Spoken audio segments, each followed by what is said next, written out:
the Senate race because Chiz Escudero is joining us on the line, on the phone, or on Zoom. Okay, he's on Zoom. Hi, Senator Chiz. Balik Senado na po kayo. Pia, magandang gabi sa iyo sa lahat nating taga-subaybay. Magandang gabi po sa inyo. So you are heading back to the Senate if we are to look at the numbers right now. Prayerfully, Pia, sa dulo, yung huling bilang pa rin ang binibilang at hindi naman yung lumalabas ng una. But you are you have a comfortable lead, right? Hopefully, Pia. And Mahirap hoping. magsalita ng patapos, ganon. Exactly. Okay. Well, what do you think? What can you attribute your, your good showing so far, no, in this partial tally based on the Comelec's transparency server results? Maraming bagay, Pia, hindi ko kayang i-attribute sa isang bagay. Ika nga, hindsight is always 2020. Mas maganda at mas magaling na balik-tanawan ng ilang bagay kaysa habang nangyayari yon. So, hihintayin ko muna yung pagkakataon na mabalik-tanawan ng panahon ito. You've had the long political history, Senator Chiz. You were congressman before taking over from your father, Salvador Escudero, governor. You were governor of Sorsogon. But you've been around for so long. You've also tried, you've attempted at a higher office, and that didn't exactly pan out, no? What would you say is the secret to your staying power? Well, kaya nga siguro secret, Pia, kasi secret yun. Pero parang sa kwento mo, parang ang tanda-tanda ko na. Hindi pa naman ako ganun katanda. Mas matanda ka sa akin ng konti, Pia. Talaga? Nako, eto na ha. We're talking age here. How old are you, Chiz? 52. Okay, sige. Let's move on. So I'm right. Yeah, you are. Oh, hindi, inamin ko naman yun eh. But anyway, okay. What kind of a Senate are we gonna look at? No? Again, given these early numbers, however, no, I have to say, like sabi nga ni Attorney Laudianco kanina, 70.95% of the ERs are in already. So what kind of a Senate will we be looking at? Pia, it's wrong to describe how the Senate will be. At the end of the day, in a democracy, you follow what the majority wants. There's only one law, one rule you should follow in a democracy. What the majority wants. Walang may monopoliya ng magandang intensyon, pagmamahal sa bayan, at tamang payo kaugnay sa dapat gawin ng mga kababayan natin.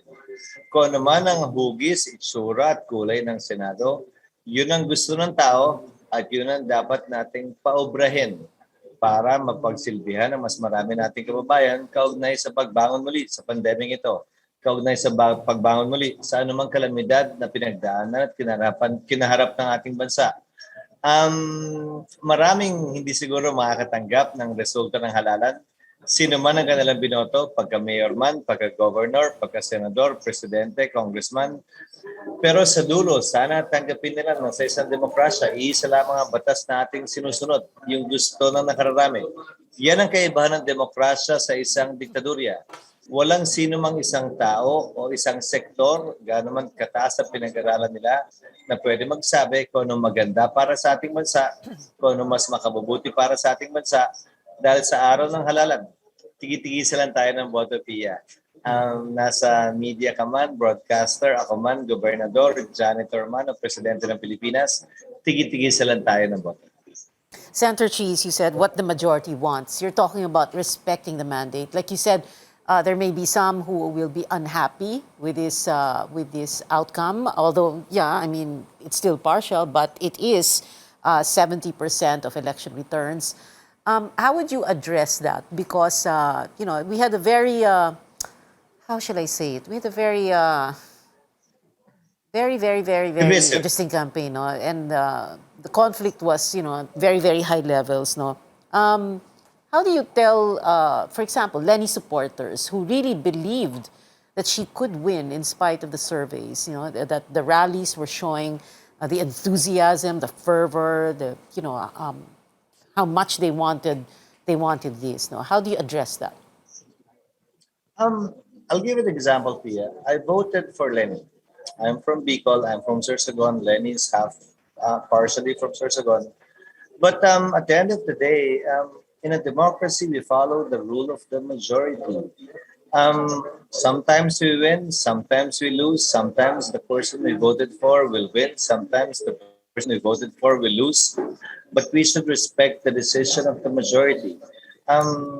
That's the essence of a democracy. There's a very thin line dividing a dictatorship and a democracy. Either dictatorship by one person or dictatorship by a few. Mahirap naman sabihin na ikaw ang may monopolya ng magandang intensyon para sa bansa, ikaw lang ang nagmamahal sa bayan. Sa dulo, lahat naman tayo may rason kung bakit natin binoboto, sino mang binoboto natin. At sa dulo, kailangan natin tanggapin, respetuhin at galangin kung ano ang gusto ng mas nakararami. Yun ang batas ng demokrasya. Kung gusto nyo diktadurya, edi isang tao, ilang tao lang magdedesisyon. Para sa akin, mas maganda pa rin sistema ang demokrasya. Sang-ayon man tayo sa resulta o hindi.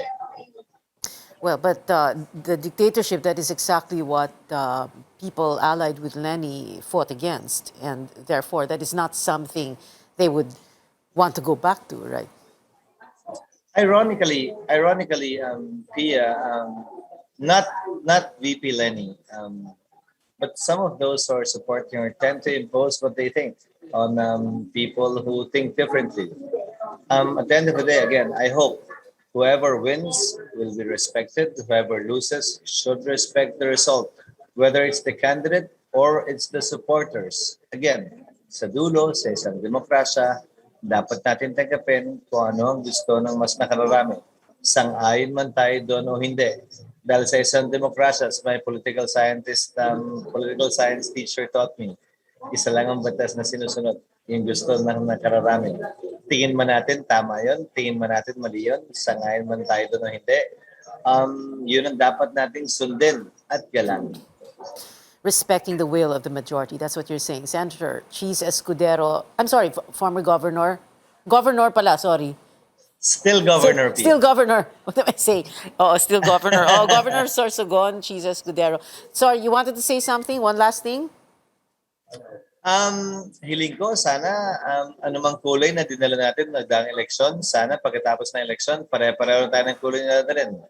Pula, puti, asul na may konting dilaw, mga kulay na sumasagisag ng bandila ng bansa dahil sa dulo, pare-pareho po tayong Pilipino, pare-pareho tayong nakasakay sa nag-iisang bangka ng tawag ay Pilipinas. Sana maayos natin ang namang hitwaan, away, alitan, unfollow at unfriend na nangyari sa nagdaang halalan.